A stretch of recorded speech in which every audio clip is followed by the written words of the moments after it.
In this video, we will see how we can update an existing employee. So for that, we will have to make use of put mapping. Let us write comment.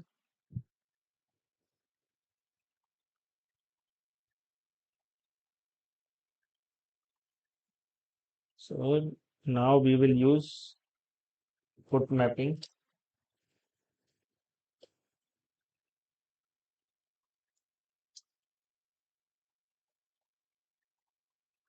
Method name would be update employee. And this method will read ID path variable from this URL. So we will make use of path variable.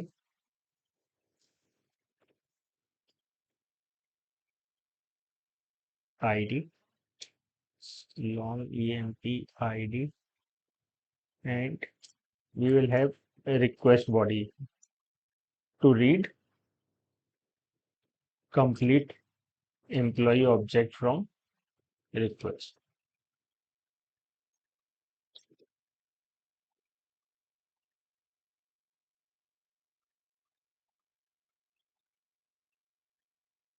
What we will do now, we will have to iterate over our employee list.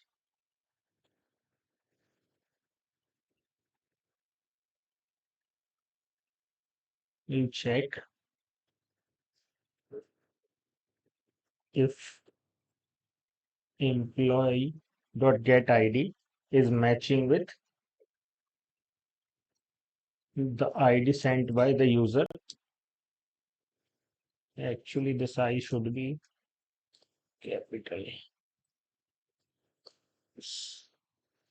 Then in that case, what we will do, employee dot set name is employee dot get name. So what we are doing here, whatever user has sent us in this employee object, we are setting that name into existing employee in the list. Similarly, we will set department as well. Get department. We are not changing ID, otherwise we will not know that which object we have actually updated. From here, we will return the employee. Otherwise, if user is sending some ID that is non-existing in our list, then we will return null. For now, we are not sending any exceptions and all. So let us restart the application.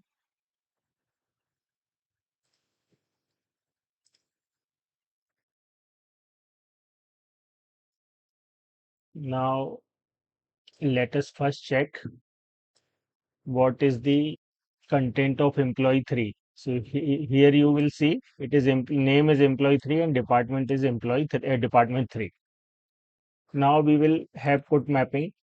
So in put mapping, we are sending this as ID 5, name we are changing to employee 6, and department we are changing to department 6. And this ID will not get updated. So let us try and run. See, this got changed to employee 6 and department 6. Now we will verify this from this get mapping. See, previously it was showing employee 3 and department 3. Now it should show employee 6 and department 6. See, it got updated. Now let us try to update one ID that is non-existing, 30. So we know we have only 3 employees in our list. 30 is not there. Therefore, we are just returning empty response here. If you get any doubt in this endpoint, then you can post that in our Telegram channel that is present in description.